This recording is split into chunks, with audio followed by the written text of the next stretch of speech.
starts now.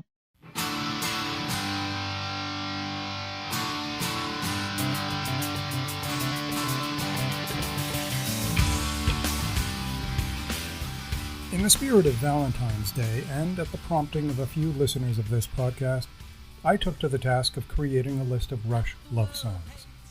The first question was, is Rush a band that comes to mind for its love songs? In fact, do they have any songs that deal with love? Well, here's where some creative license is needed. Rush doesn't really have typical love songs as in ballads or wedding signatures. Rush's catalog of work is often about passion. But occasionally the topic of love makes its presence felt, and aren't passion and love qualities on the same page?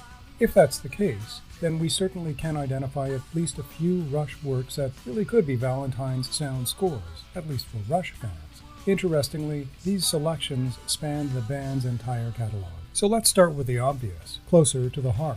Well, that's way too easy. After all, isn't anything that is closer to the heart fundamentally about something we love? Incidentally, I recently heard a Government of Ontario tourism ad that features a rearranged version of Closer to the Heart. Something that kind of sounds like Suzanne Vega singing a Rush song. Fascinating and awful. No offense to Suzanne Vega, but sometimes the promoters of content have to be very careful with their use of music as a promotional tool. Next up, Red Barchetta. A Guy in His Car. Come on, it's a love song. Enough said.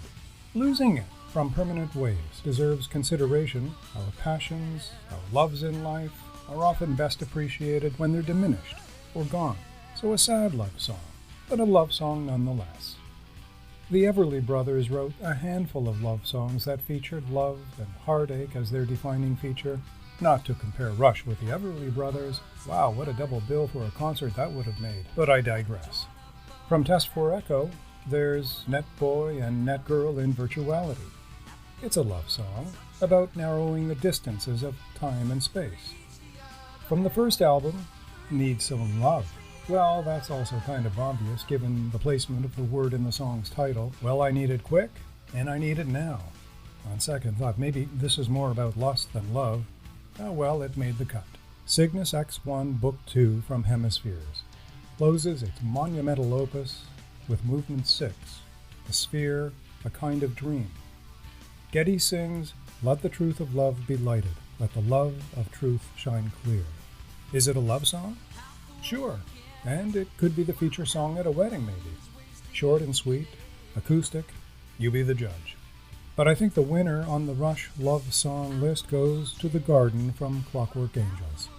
This is one of the prettiest Rush songs ever produced, and I think one that, in pure Rush style, spoke meaningfully of what is needed to nurture love and relationships. So there you have it, in the spirit of Valentine's weekend, your Rush love song list. Gotta tell you though, I never saw that one coming when I was in high school. Visit stephenchristiansen.ca for more episodes.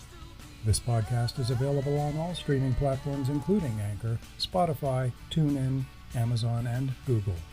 I'm Stephen Christiansen. Thanks for listening.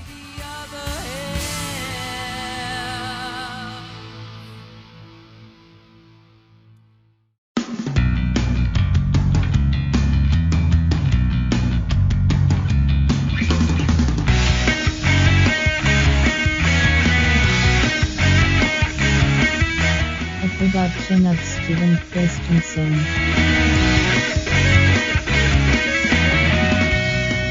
Podcast complete.